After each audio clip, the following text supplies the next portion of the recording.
Voy a dar lechita ahorita, espérate.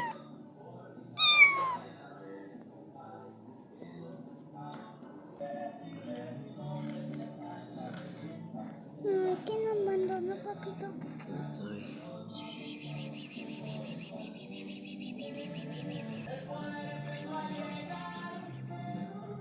Así es lo que te digo, hace cariñito para que se vaya relajando. Ay, panzona.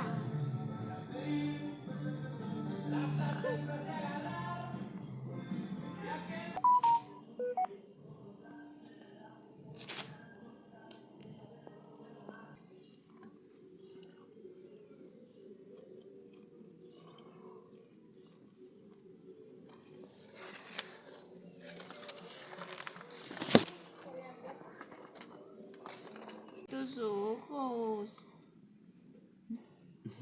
Mira, ¿ves? Déjame descansar.